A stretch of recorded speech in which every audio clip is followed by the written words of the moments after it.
said, this is about how, Chicago people, the society, culture, history of Chicago is reflected in the politics.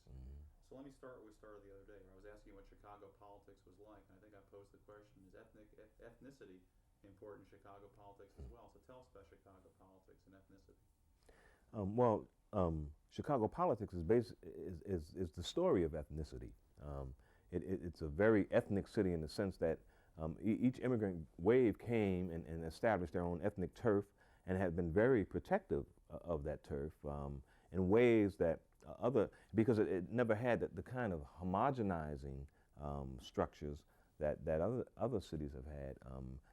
The ethnic identity has always been a defining quality of the people. I mean, before you would even say the person's name, it would be that Irish person or the Polish person. And for African Americans who came here, that sense of identity was also pretty strongly enforced. Not so much by their own notion of ethnic identity, but by the exclusion that they faced when they arrived. Most of the geographical features of the city are heavily influenced by how effectively it blocked off racial interaction between blacks and whites of any ethnic identity, be it Irish or Italian or even Jewish, although the Jewish community was, as in other cities, much more porous and much more accepting of African Americans than were the other ethnic groups. But still, many of the structures, people talk about the Dan Ryan Expressway as basically a moat to separate the island of what they call the Black Belt and the Irish of Bridgeport. So ethnicity and Chicago politics are virtually synonymous. I mean, they interact, they mean the same thing, and they influence and reinforce each other. And for African Americans, that has been the case as well.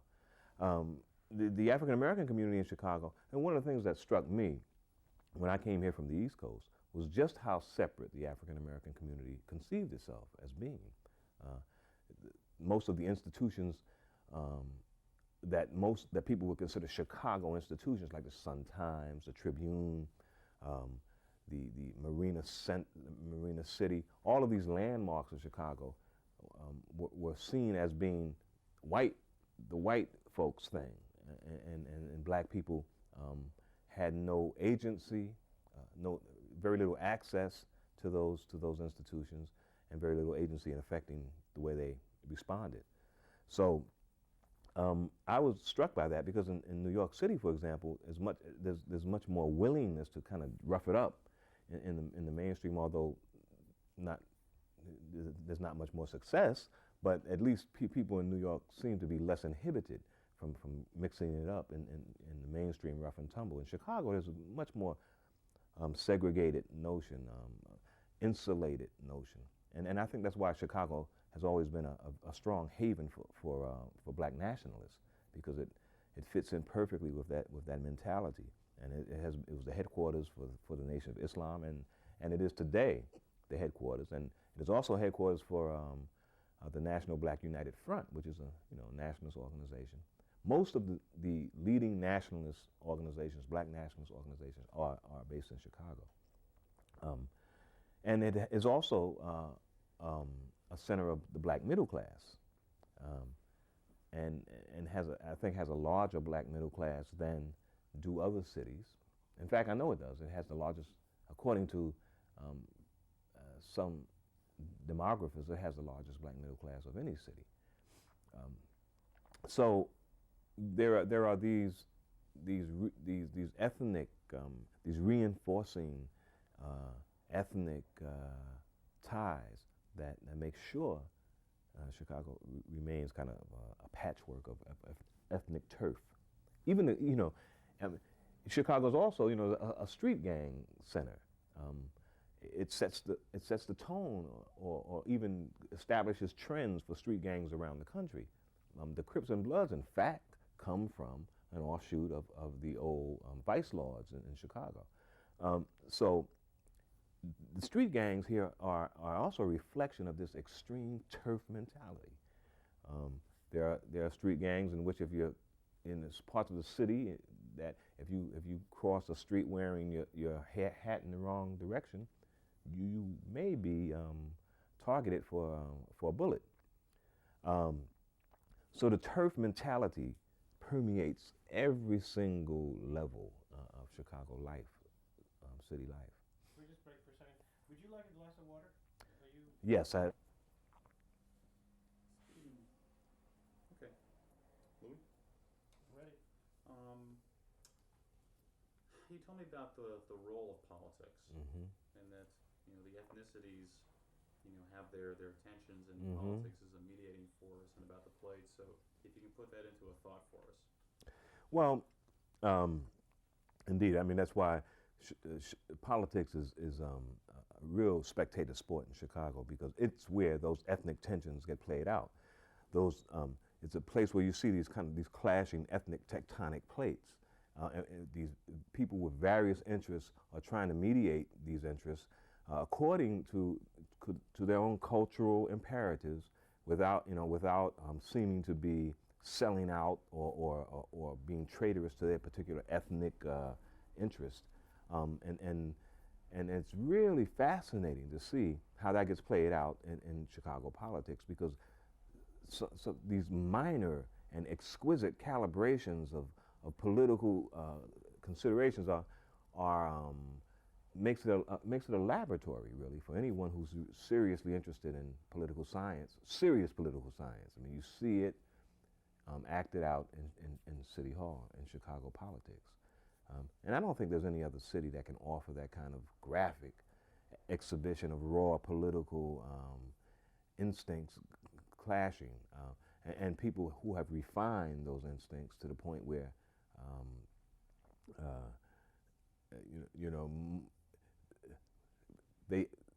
their whole identity is infused in their political posture. I mean, politics plays such an important part of their identity that you wouldn't even think of them without their political baggage. What do you mean about that minutia? Because we see that same sort of thing. It's sort of like, it's like Machiavelli. It really. Machiavelli in the City Hall. I mean, it is absolutely, because. Is what? Sorry. It is. It is this interplay of political calculations and the way whose interests are being served, and the way the politicians are calculating ways to have their interests served without appearing to be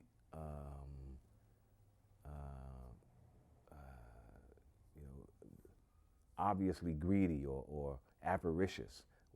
It's pure avarice, actually, that they're being motivated by. I mean, but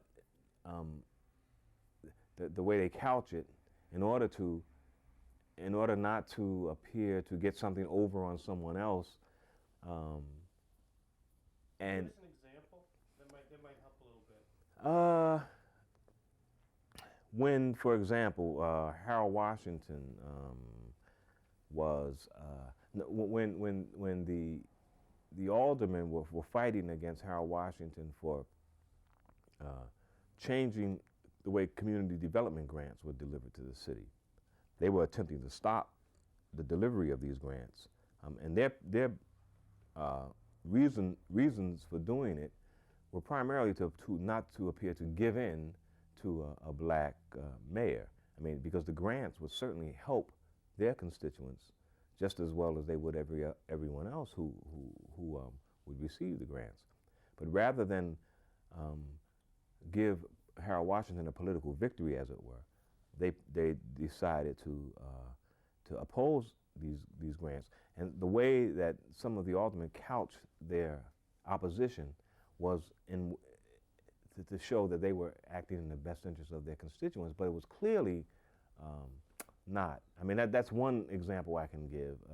There are several. I mean, there are more. If I thought about it and had more time, I could probably come up with it. But basically, every day you see this this drama being played out in City Hall, or whenever they meet, or even when they don't meet. I mean, the media is such an integral part of this drama as well, that it does its job even on days when City Hall is closed down. I mean, there's still active politicking going on. Let me ask you this. A decade ago, black politics in Chicago, this was where it was at. You come to Chicago now, you figure, I must be in a different city. I must be in a different century, a different continent. Yeah. What was happening then, and what happened, and how did it get to now? Well, the further I get away from Harold Washington's death, the more I realize how unique an individual he was. I mean, not only did he combine the interest of black Chicagoans, which are pretty diverse. I mean, the city has a wide spectrum of Chicago interests and political views, and also, excuse me, I'm being distracted by in the hallway. Maybe if I told, is that? Okay. Now, if you could just repeat. Let's start off with what was. Mm-hmm. Okay. Harold Washington, what did he represent? I mean, was this important to the community, and if so, why? By saying Harold Washington. Well, basically the way you started that off before, it's like every day since Harold Washington's death, I Mm-hmm. realized how important he was. That was a really great start. So let's just start that over. Okay. Do that again. Okay. Yeah.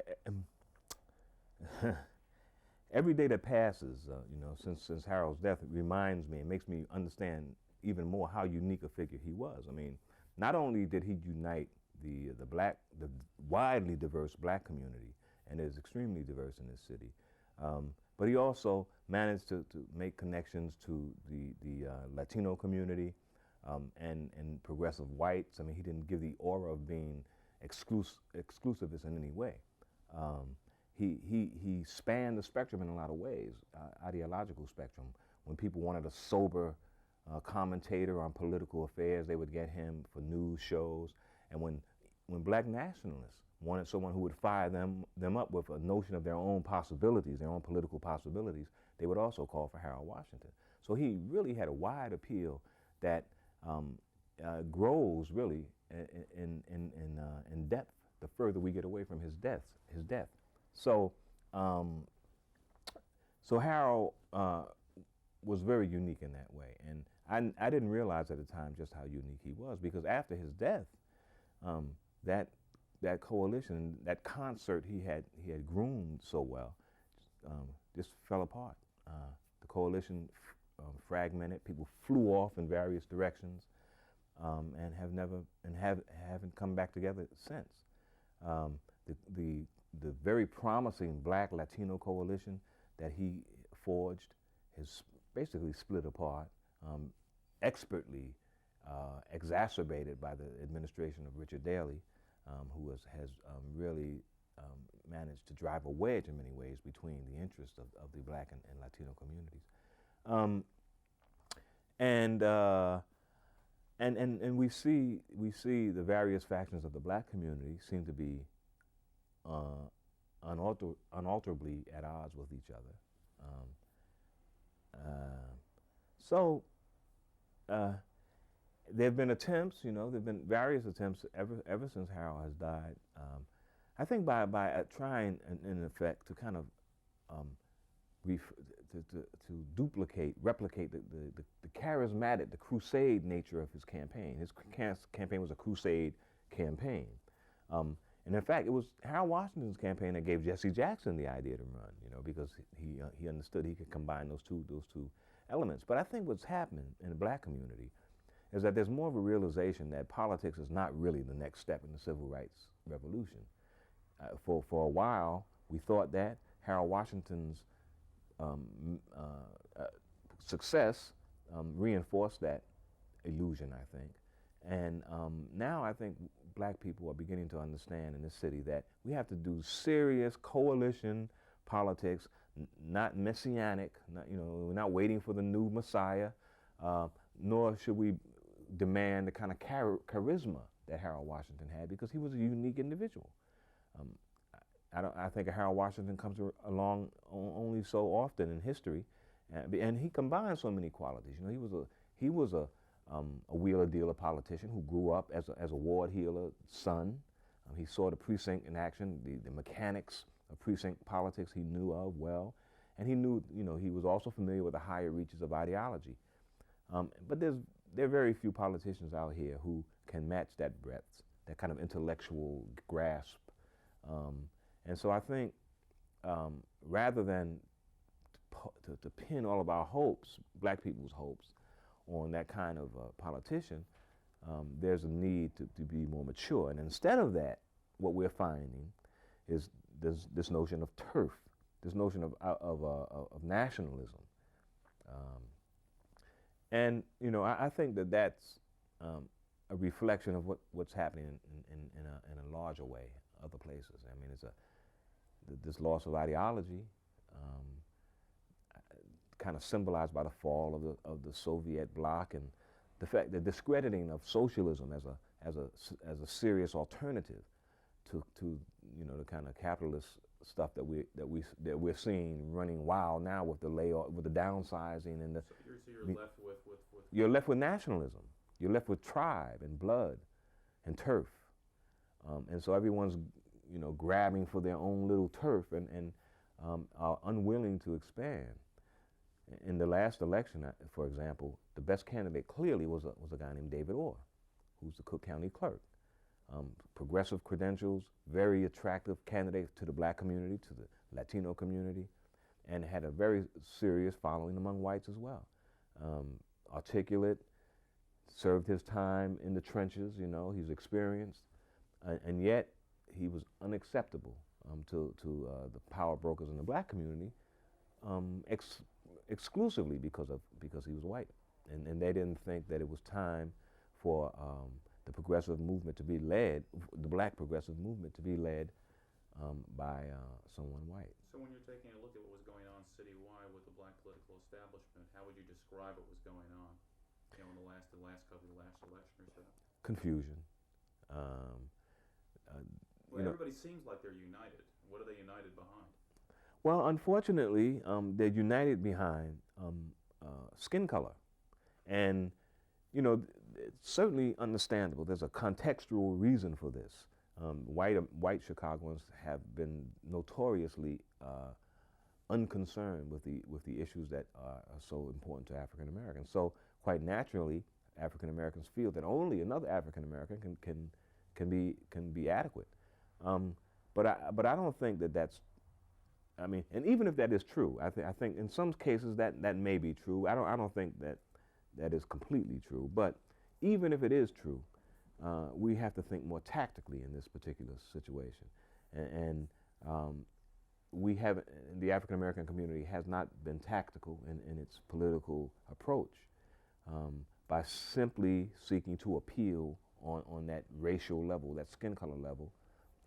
It divides as much as it unites, because we don't have enough unity within the community itself to demand a kind of unified approach to this black candidate. And I'm not sure it would be a good thing if we did. I mean, I don't think skin color should be the predominant criteria. It should, of course, I think, be a very important criteria, but if skin color, if someone of a particular skin color is not the right candidate, then, you know, get another candidate. And I think that level of maturity is coming, but we're in this period of nationalism and you know, an ethnic solidarity, and I don't think that we'll see it come anytime soon. We were to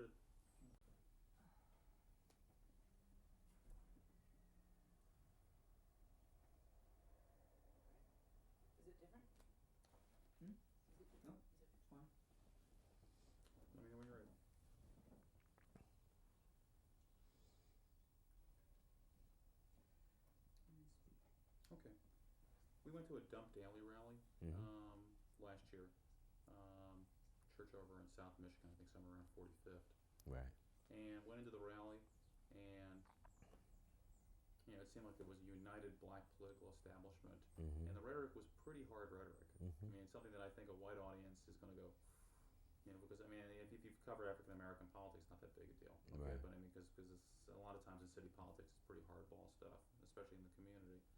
But in trying to understand where that rhetoric is coming from, because a lot of it was very bitter and very angry, I think, again, contextualizing, something was lost here. Something very important was lost.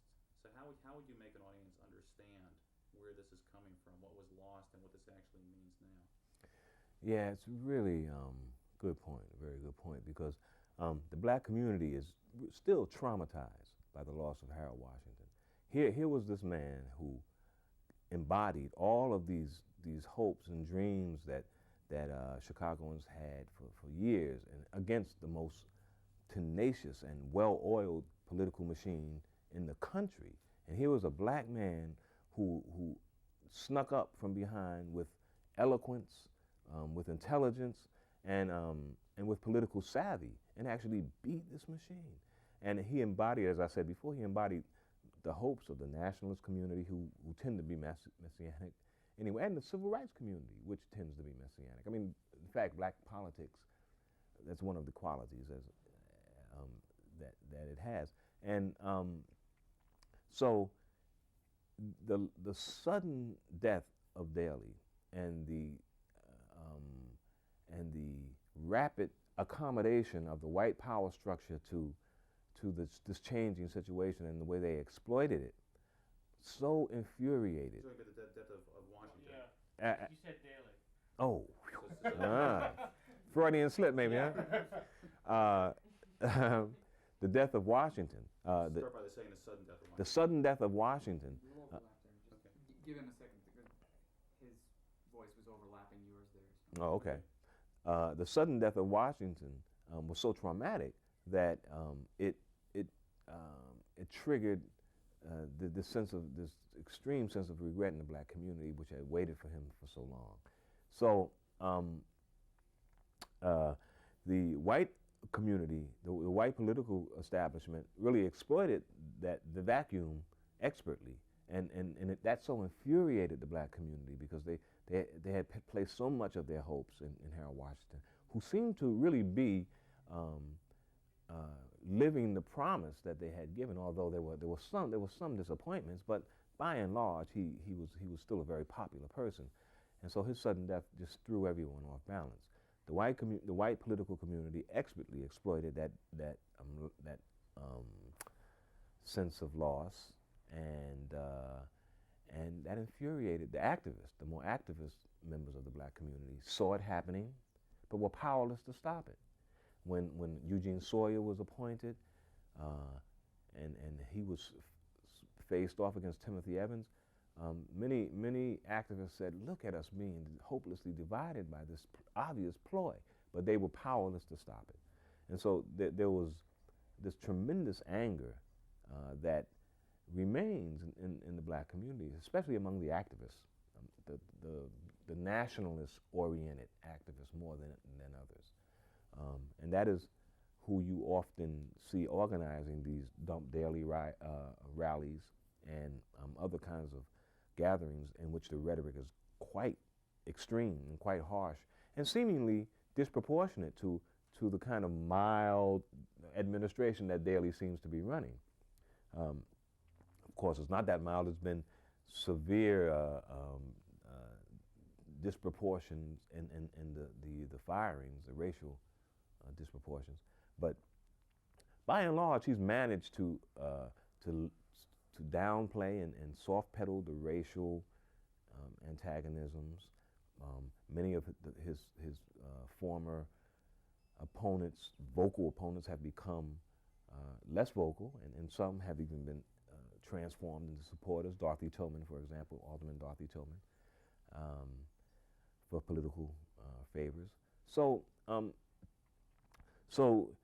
the nationalists who refuse to accommodate themselves to this kind of arrangement are increasingly being infuriated, because they see other politicians who they thought were carrying their water turn back to become Daley supporters, or at least to become not so vociferous in their opposition to him. Does that include the Latinos who were used to be part of the coalition? Yes, indeed, it does. I mean, there's a lot of anger among black nationalist politicians, black nationalist-oriented politicians, against the Latino community. For example, there was recently a demonstration by Latinos against Mike Royko's column, in which he wrote a column that was clearly disrespectful, at least insensitive, let us say. And rather than join in with the Latinos, who in many ways are echoing something that the black community has done for many years, and in fact recently the black community was angry about a particular issue, and rather than join in with them and express some sort of solidarity with their grievance, they prefer to kind of snipe from the side and say, you know, why can't we? I bet there's going to be some reaction. I mean, it's a sense of competition rather than coalition, and I think. Can you repeat that? It's saying African Americans and Latinos, so we can understand that. I mean, you're talking now about the reality of what's going on in terms of the differences between the two. Mm-hmm. So, in terms of African Americans and Latino political communities now, what is it now? Well, it's in some cases it's growing more tense. Sorry, hold on. I think, Paul, if you want to suggest some language, you should just. I think it wasn't clear what you were asking. Okay, I think you need to tell us that Latinos and blacks are, so that we know who we're talking about. I think what he's saying is that Latinos and blacks right now, it's a sense of competition. Mm-hmm. Right. I mean, Right. we're just sort of reorganizing the. Oh, okay. Editing your words. Editing your thoughts. Editing your thoughts for little video delivery. Okay. If you don't mind. I mean, I don't put words in your mouth, but it's just. I just don't think it wasn't. I don't think it was clear what was. Yeah, Latinos and blacks are in competition now more than they are in alliance. It's not you know, through that's not true straight through the case. I mean, there are some alliances, like there are various Latino politicians in the city who are quite explicit in their sympathy and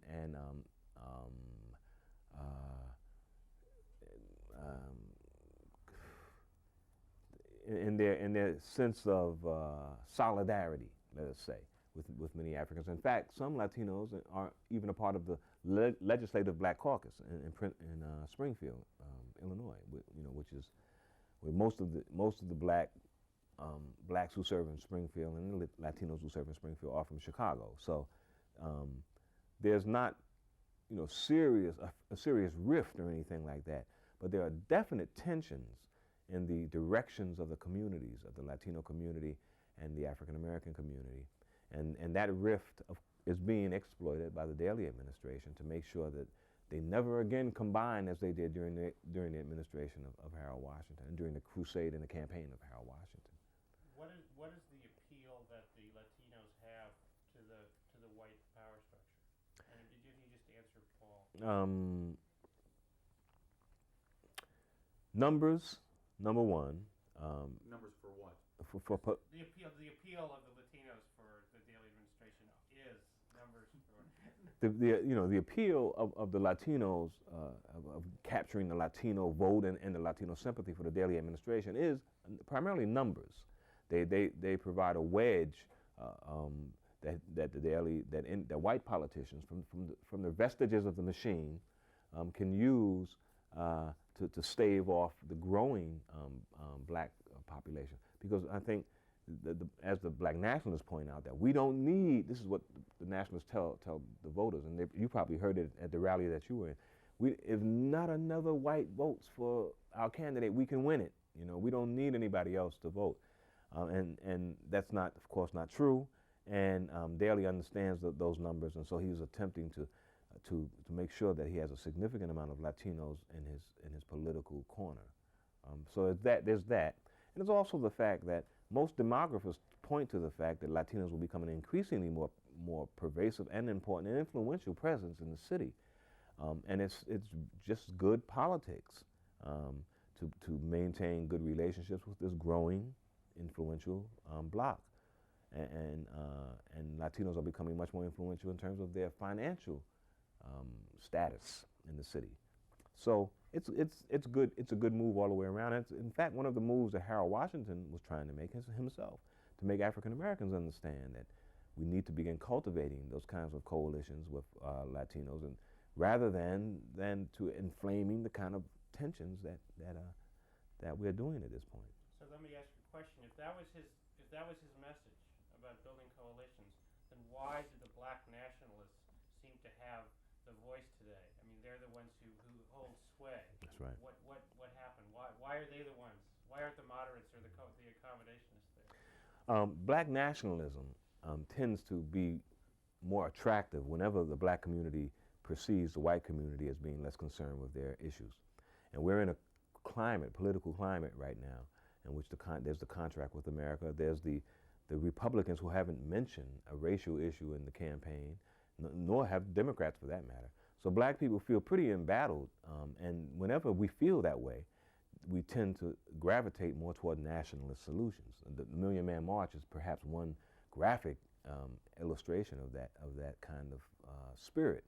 It happened in his 20s when Marcus Garvey assembled the largest black organization in the history of this country, the Universal Negro Improvement Association.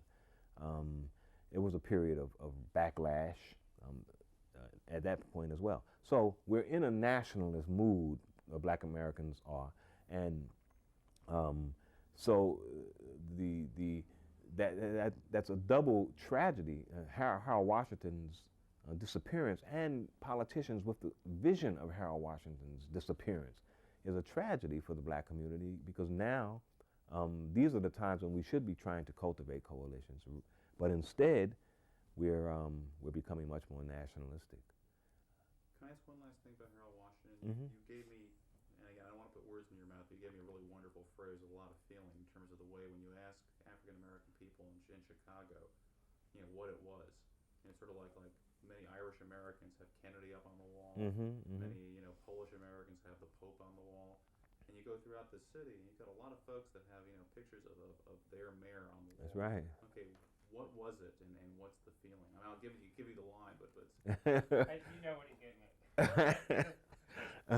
I don't remember the line, but Camelot, and it's lost forever. It's oh, okay. Yeah, I mean, it struck us when Paul told me what he said. That really summed up our experience here. Where else do you have pictures of mayors on your house? Yeah, that's right. There's like shrines practically. That's right. That's absolutely right. actually, you can mention that and go into the line. That's it, because we've been taking pictures of them the last couple of days. Okay, yeah. So, well, Harold Washington was he embodied so many desires and so many aspirations of the black community, who have been waiting for someone like him for so long, who can express their anger eloquently, who can mix it up on the feel of the white man and make the white man back down. I mean, there was much pride in Harold Washington's mayoral, and even young kids, they would try to talk like him, use his words. I mean,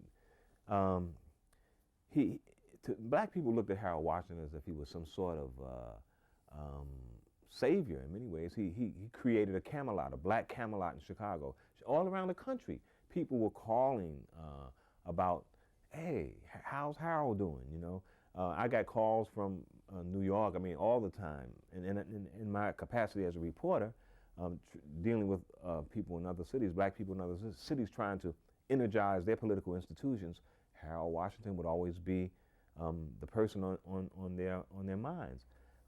And to see the kind of veneration he inspired from the average people in Chicago to those who weren't so average was really an amazing experience. And again, I don't realize the significance of it. I didn't at that time, and I realize it more the more we get away from it, the more perspective I gain on his tenure, the more I realize what a special person he was, and how much esteem he was held by Chicagoans, who in fact have, and many of them have shrines of Harold Washington in their homes, as if he was a religious figure, and he inspired that kind of enthusiasm and veneration. you have another kind of mystic godlike name, at least in the Chicago as well. Okay, and we know what that name is. JJ. Um, um, well, actually, I was thinking in the political terms. Okay. Okay, and it's the RD. Oh, that one. Okay. Okay. Oops. I forgot that there are many gods. Yeah, it's like Chicago. I'm telling you, this spawns them. Gods here than God in New York. Nobody's a god in New York. Giuliani is going on his way to ascension. No, ascension to something. I don't know. Godlike status. No, is it? all right. What's the deal with the Daily name? Because even you can go to the churches in the Dump Daily rally and everybody's against them. Everybody's against them. He's still picking 35% of the vote in the African American community. Tell us about the Daily name and its appeal, starting with the Daily name. Well, yeah, the Daily name is also a powerful one in the city. Many older blacks, they think of Daily in nostalgic terms. They think of, this kind of false nostalgia when they can leave their doors open at night and walk in the park and not be concerned about crime. This haze of nostalgia also envelops the Daily name for a lot of older blacks, and then that passes on to their children. So there's this residual kind of awe for Dailyism, for the Daily mystique, and I think that's it's indelible. It's a part of Chicago. It's part of Chicago, as they would say.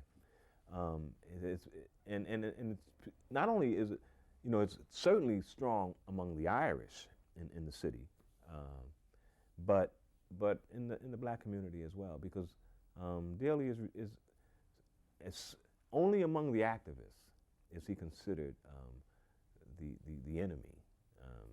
Among many of the older Chicagoans who have deep roots here, Daly was seen as more kind of a benevolent dictator, and they have fond memories. So there are vestiges of that at work still. Can we follow this up, if you don't mind me jumping in, Paul? Yeah. We went to, this is along the lines of, is he acceptable, is he not acceptable? We went to a aldermanic forum on Lou Palmer's show last year at VON, and it was far west man. side. Okay, it's like, I had a show on Sunday on VON. oh really? Yeah, Okay. probably at the same time. Yeah, it was like a Friday night. No, it was like Friday night, 10 o'clock, and they had like 6 contenders for far west side, like Austin Boulevard district, Burrell, Alderman Burrell. Danny Davis's old district. Okay.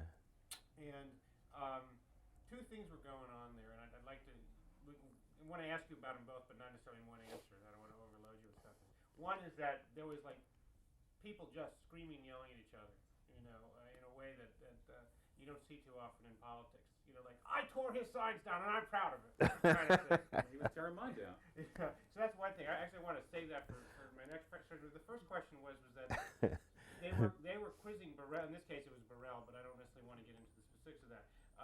Saying, didn't you go to that Dump Daily rally? And he says, oh, I didn't think it was a Dump Daily rally. I thought it was a pro-Joe Gardner rally. Okay?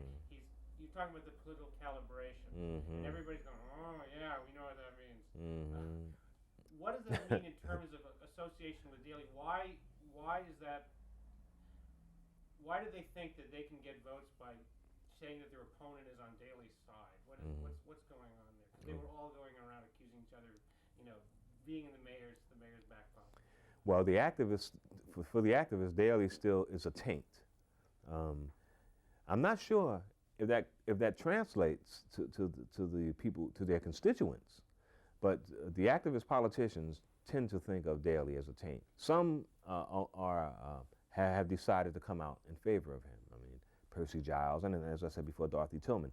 But even though she is in favor of him, she'll try to downplay her connections to Daly, because it would still taint her in certain quarters of the African American community. And that's because it still represents the machine that Harold beat. And now, you're disrespecting Harold's efforts somehow if you deign to associate with this evil machine.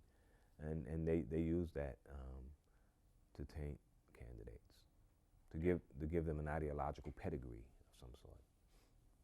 Okay, so now you want to go into political style. Well, my next question is the political style, because we've shot all over the country, and everywhere from Minnesota, where it's rather boring. Well, it's the political culture reflected in the politics. Okay. Minnesota Okay. people, they're They're not really emotional. Scandinavian They're kind of thing. firing really squad. emotive, They're right. going. But both at the Dump Daily rally and also at the VON roundtable, there's using euphemism, I would say a frank exchange of ideas.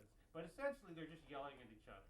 Okay, how can you, to an audience which is not used to that kind of political style, okay, which I essentially mean a white, sort of a real white bread, non-ethnic audience, how can you help place that in context, that kind of that fervor, that free for all, the fervor, the passion, that's allowable, but it's not necessarily a bad thing. Or maybe it is, but I mean, just right. Well, nothing is held back. Okay, I got you. Yeah, that's the fervor, the political fervor that you see in Chicago. Well, it's instructive that the rally was held in the church. The church has traditionally been the area where black political aspirations were played out, because it was historically the only institution that black Americans could control without the influence of white people. So in the church, that is where politics, this whole separation of church and state, secular sacred, does not exist. It becomes fused, and the emotions of people, and that's why often political campaigns are couched in this crusade term. The emotions of the people are generated and free. They're given free rein, and it's always best to have a boogeyman if you want to direct the emotions in a certain way. If you want to mobilize and galvanize the crowd, you can't do it without a boogeyman. And the perfect boogeyman is dailyism, as ambiguous as it is. It really doesn't mean what it once meant, but that doesn't matter. It still is. In fact, that may help. I mean, it's so ambiguous that it can be whatever you want it to be, but it's the boogeyman. And so that's part of the tactic of fueling this fervor, this emotional, and even in some cases, although I hesitate to use the word, spiritual fervor. Against this political candidate. What about the uninhibited style that you see the WVON debate, even away from the church? It's the style. I mean, when I say the church, I don't mean it has to always take place within the work, but it's that style of politics. It's heavily clergy. It's heavily influenced by religious styles as well, because most black leadership has been clergy leadership. Another interesting aspect of Harold Washington's popularity is the fact that he wasn't a member of the clergy, although his father had had some position in the church. He was much more secular than a lot of leaders are, but he still appealed and knew exactly how to appeal to crowds used to this church Baptist preacher style. And the sense that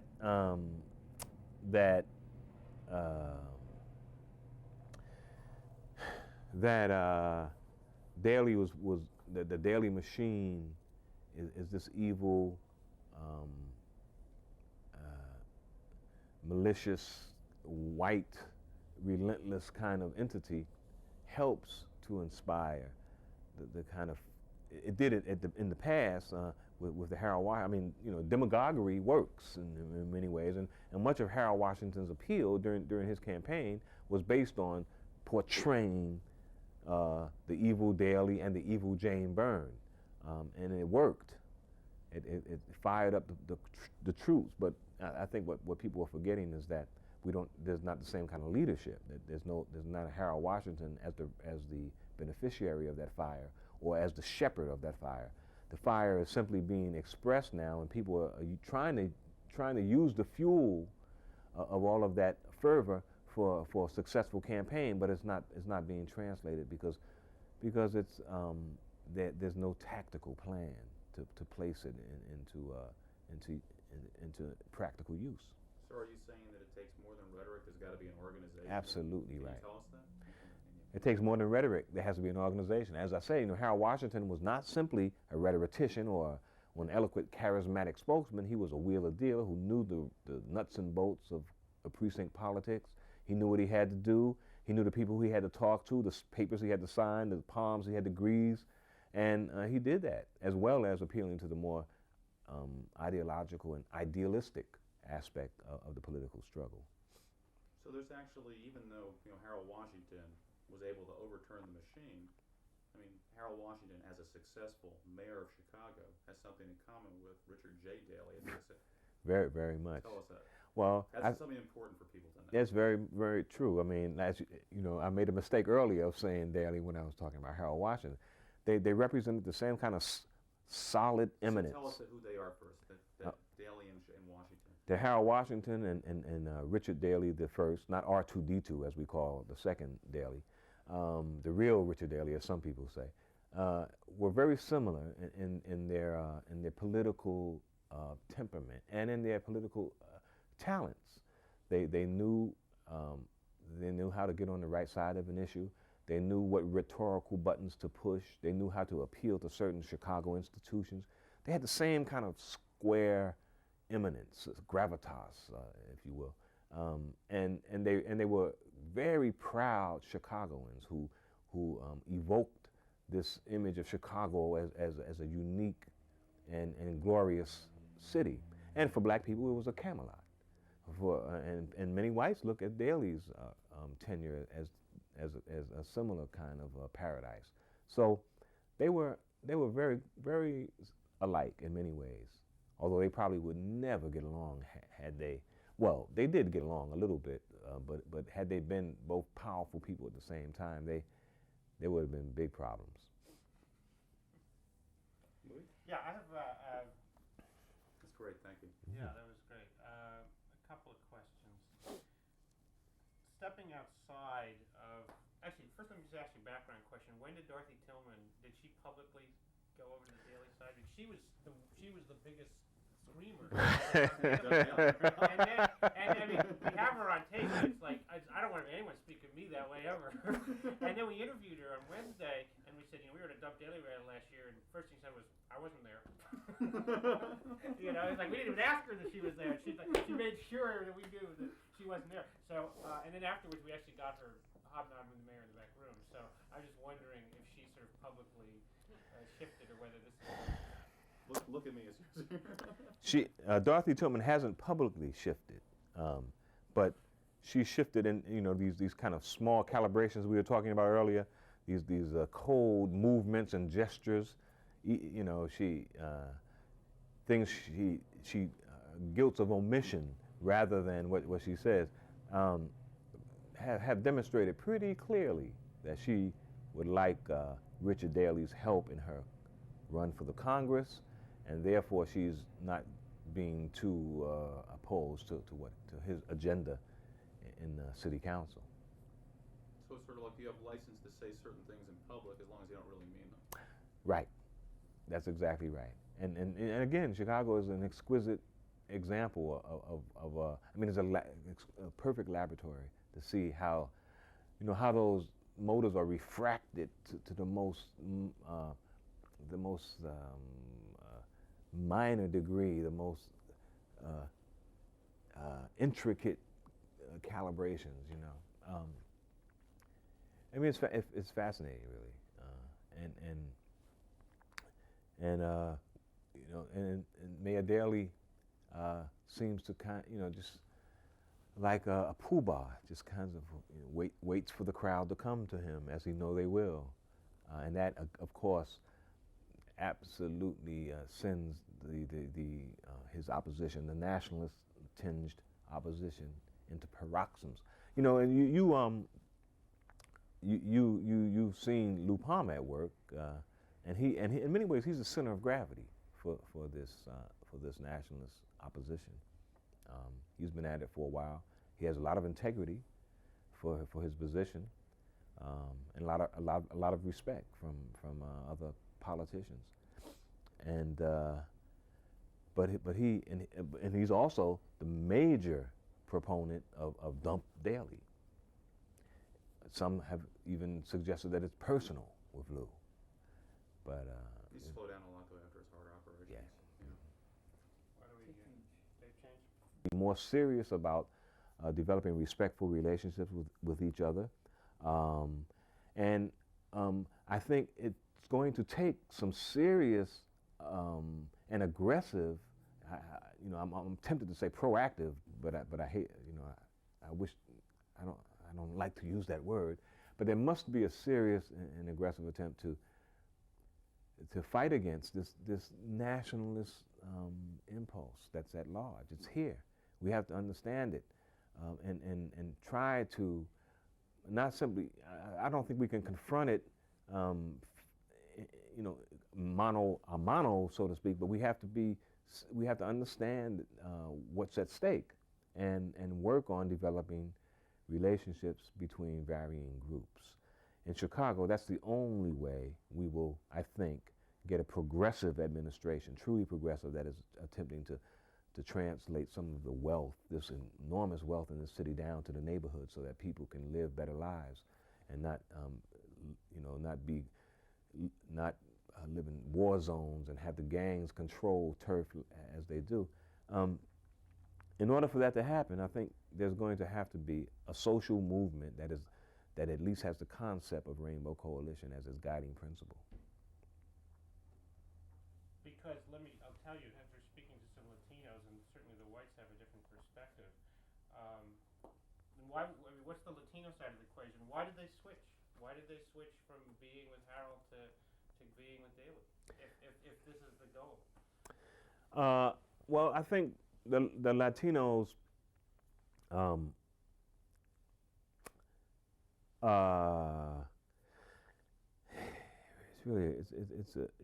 It's a good question.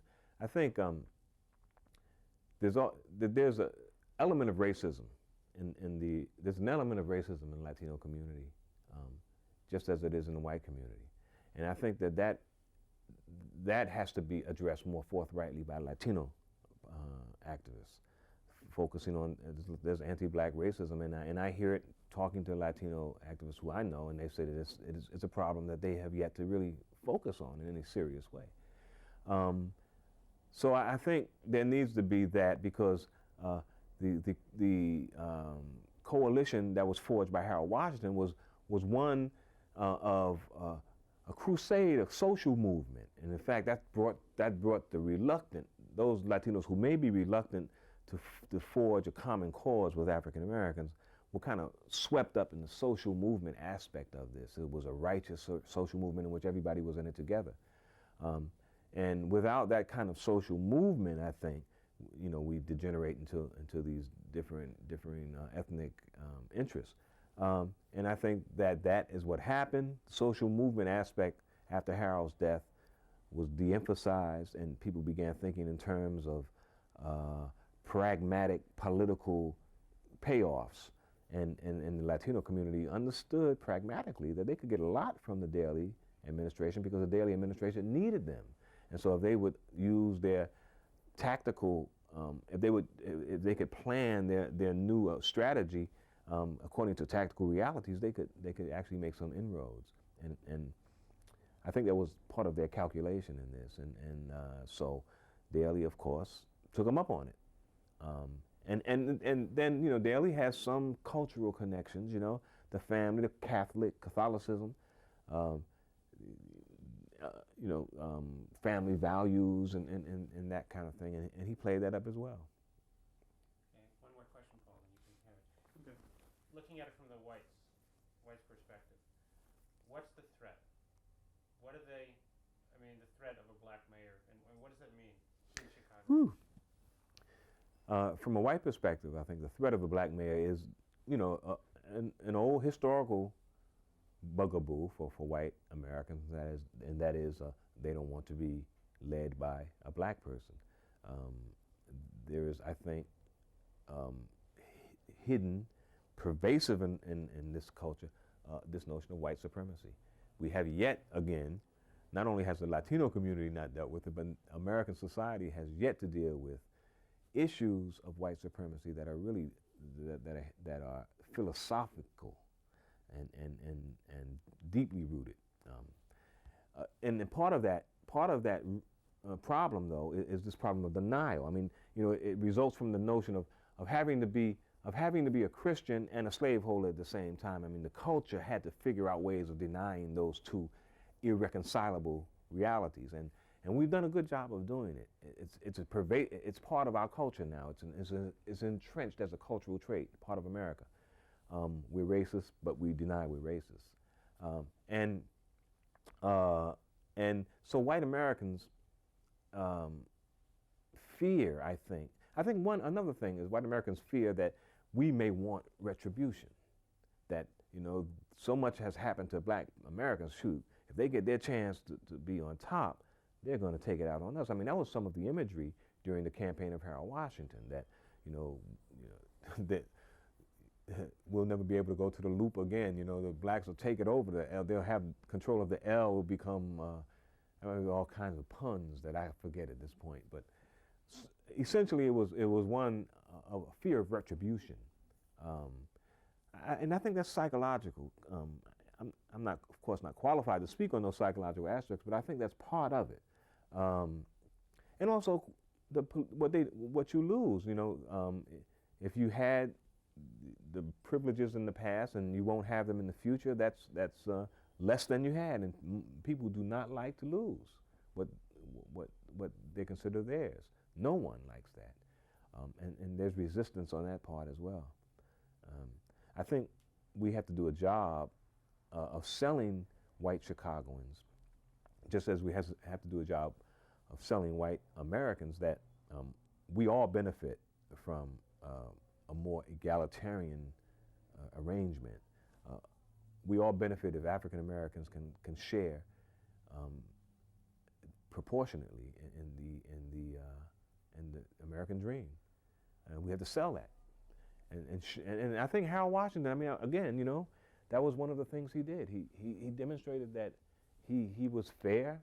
He distributed services to the white wards as well as the black wards. There was no sense of disproportion in the way he responded to his constituents. And of course, he hired more blacks who had been previously kept out. But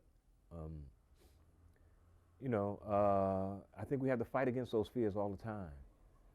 And then there's the added element of crime.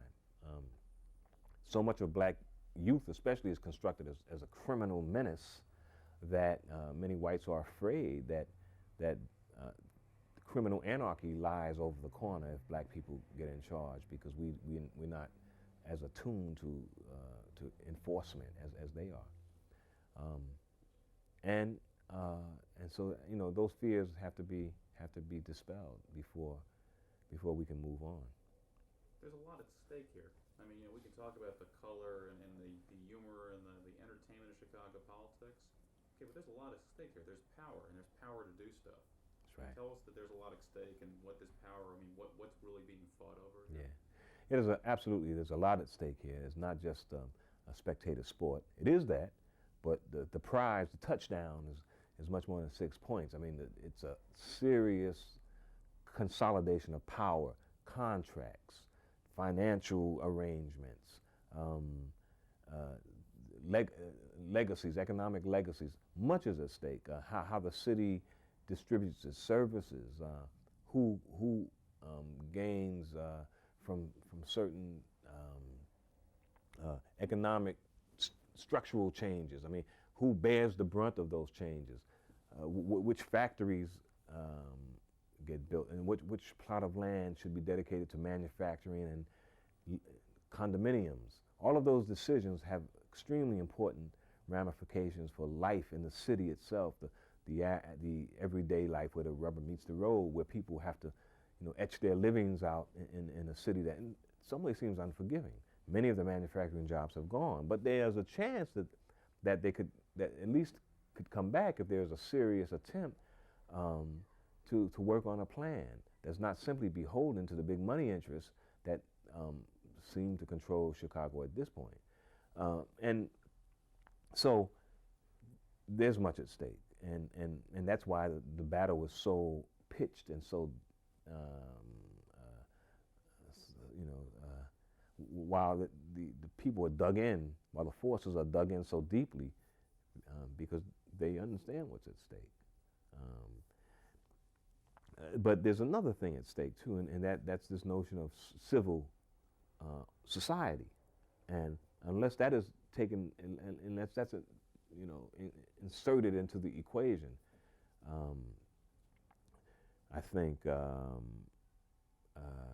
we may find ourselves, at kind of like a mini Bosnia here, because just as Chicago, just as the politics has been a way to sublimate many of these ethnic tensions and those shifting, ethnic tectonic plates that we talked about earlier,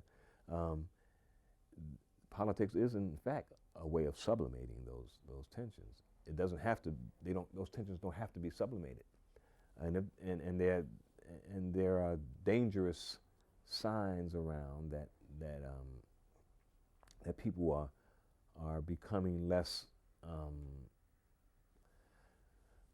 amenable to those ways of sublimation. That these cruder expressions of anger that we hear in militia talk and in increasing the racial edge and some of the gangs on the Northwest Side, the ethnic conflicts that are developing even among gang youth. I mean, like the Latin Kings and the GDs, for example. So there are ominous signs that we must attend to, and I think those signs, again, are ethnic and racially related. Last question for me. Mm-hmm. We're doing an entire series about electoral politics. We obviously think it's important enough to at least look at, to study, to take seriously. Okay, but there are those that will take a look at this and they'll say, God, I went out there and I don't want you to use this guy's name, but I went out there and I worked for Luis Gutierrez, and he was with Harold, and then the second Harold died, there he is, and he's over with Daley, or I voted for Dorothy Tillman, she may shout and scream about Daley, but she's really on the other side, and then these people will look at us and they'll say, there's something about the electoral system where you can have these hopes, these beliefs, this idealism, but it doesn't really make any difference. Like elections are not what they're cracked up to be. How do you feel about that? In the context of just American politics, is this stuff important? Well, I think it's less important than we give it. What's that? I think electoral politics is less important than we give it credit for being. I think if you look at, for example, the level of black elected officials in the last 20 years or so, there are almost 9,000 now. At the time when the first black mayor was elected of a large city, Gary, I think 67, there were 300 or so. But look at the condition of black America.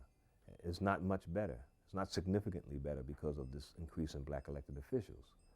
So electoral politics has been for many a false crusade. You look at, for example, the Million Man March. Again, I talk about that. There was really no public policy component to that. And there has, unfortunately, been very little public policy response to it. But it was the most well-attended demonstration in the history of America, really, and certainly black America. It's questionable whether America itself, but certainly black America. And that is because it appealed on a level that was not electoral at all. It wasn't dealing with electoral politics. It was dealing with some other issues. And so I think that there is, among African Americans at least, and I think among white Americans too, at least in the way the way we now have it contextualized with the two-party system, there's a lot of disenchantment with electoral politics, that it doesn't really allow people to express what's on their minds and to translate their wishes into public policy. That it's been corrupted by forces that are grubby and greedy and not interested in the good of the people, and I think that that's a feeling that's at large right now in society, in the black community as much as it is in the white community, and I think it's very dangerous. I mean, I think that's why people like Louis Farrakhan is so popular. He's extremely popular in America, among black Americans. He just was named Man of the Year for the National Newspaper Publishers Association, which is the black press, essentially. And when someone like Louis Farrakhan can be so popular is a direct indication of just how polarized we've become as a country. And politicians are simply exploiting that tension rather than doing anything with any kind of integrity to try to heal that breach. And people are, I think, becoming fed up with politicians because they see that all they really want is to be elected. And that in itself becomes the end, and that end is not enough. Great. That's fantastic. Wonderful. You're right. Thank you. Some Good Let's ending. get some